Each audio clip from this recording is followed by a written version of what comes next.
There's a specific kind of person who either survives toxic relationships or is about to, and they don't even realize they're already developing something that makes them untouchable. The psychology behind this, what actually happens inside your brain when you're dealing with someone toxic, reveals why some people break free and others don't.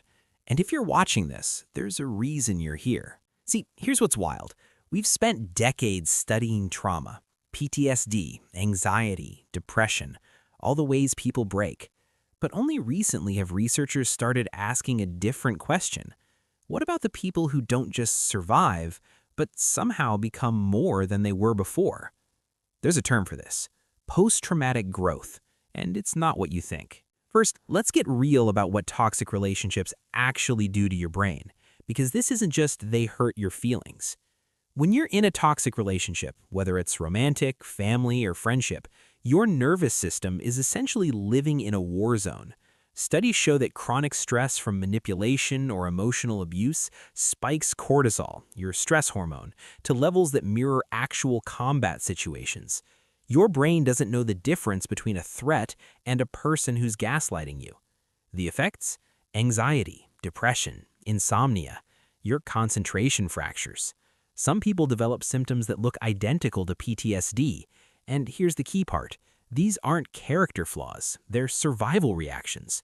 Your brain is literally trying to keep you alive. Research from Springer's work on toxic relationships found that victims experience everything from emotional distress to physical health issues, headaches, fatigue, a weakened immune system. Your body is screaming at you in the only language it knows. But here's where it gets interesting. Because what happens after you leave, that's where the psychology gets absolutely fascinating. Here's what researchers like Tedeschi discovered that changes everything. Roughly half to two-thirds of people who go through trauma don't just recover, they actually transform into something different, something more. And this isn't about bouncing back, that's resilience, getting back to who you were before. What we're talking about is different. This is when someone breaks you down so completely that your entire worldview shatters. And when you're sitting in those pieces, trying to figure out who you even are anymore, that's when something unexpected can happen. You get to rebuild from scratch.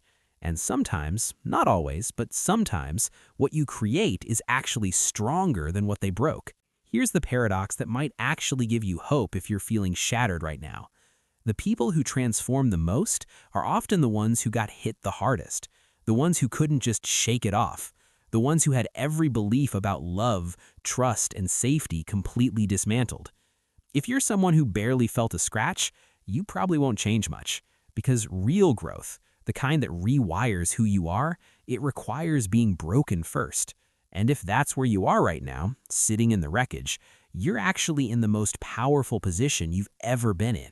But wait, before you think this is some toxic positivity, everything happens for a reason nonsense, let me stop you right there. Post-traumatic growth doesn't erase the pain. Let me say that louder for everyone in the back. Growth and suffering coexist. They're not mutually exclusive. You can simultaneously carry trauma and experience profound transformation. Some survivors develop PTSD and post-traumatic growth at the same time. Your brain is holding two truths. This destroyed me, and this changed me in ways that matter. The research identifies 5 areas where growth shows up. 1, you appreciate life differently. Small things hit different when you've survived someone trying to dim your light. 2, your relationships transform. You forge deeper connections with people who actually see you. You become allergic to surface-level anything. 3, you discover inner strength you didn't know existed. There's this bone-deep knowing. If I survived that, I can survive anything. 4, new possibilities emerge. Doors you never noticed before suddenly swing open because your perspective shifted. 5, your belief system evolves. Your values clarify. What matters becomes crystalline. But here's the part that makes this deeply human. Not everyone experiences this. And that's okay. There's no moral hierarchy here. Some people heal by simply returning to stability. Some people remain broken in ways that matter. The journey is not linear, and it's not guaranteed. And if you're sitting here thinking, but I don't feel transformed. I still have panic attacks. I still flinch when someone raises their voice. Yeah, that's the point. The survivors who make it out, they all share something that has nothing to do with being strong in the way we typically define it. They get exhausted with being treated poorly. Not in a dramatic way, in a bone-deep cellular way. There's this moment, and if you've been there, you know exactly what I'm talking about, where something inside you just clicks. The cost becomes undeniable. They establish boundaries, not because they read it in a self-help book, but because their nervous system literally demands it. Boundaries become healthcare, not self-improvement. They seek support, and here's what the research shows. Therapy, support groups, even just one solid friend who validates your reality, these aren't luxuries. They're the difference between staying stuck in trauma and moving towards growth. Recent studies on coping with toxic relationships found that emerging adults who survive these dynamics develop specific strategies: emotion regulation, boundary setting, and what researchers call deliberate rumination, actively processing what happened rather than letting it passively haunt you. That last part is critical. Intrusive rumination, where trauma thoughts invade your mind, keeps you stuck. But deliberate rumination, consciously working through what happened, can actually facilitate growth. So here's what I need you to understand about the psychology of surviving toxic people. You're not broken for having been affected. Your anxiety, your trust issues, your hypervigilance, these are evidence that your brain did exactly what it was supposed to do. It protected you. And if you've started noticing changes, that you're choosier who gets your time, that you can spot red flags at 50 paces, that you value peace more than excitement, that's not you being damaged. That's wisdom your nervous system paid for.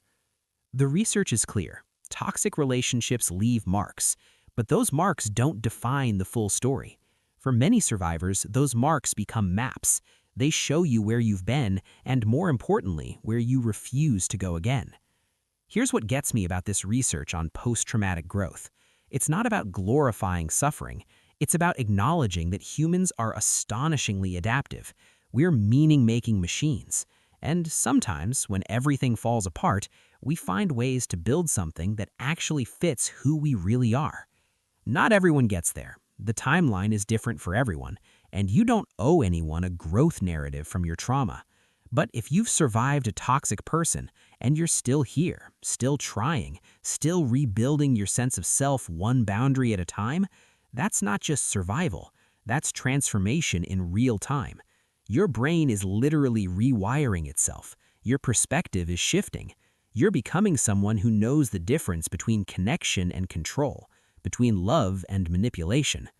The psychology of surviving toxic people isn't about being unbreakable. It's about discovering that when you break, you get to choose how you put yourself back together. And sometimes, those repaired places become the strongest parts of who you are. That's not a fairy tale.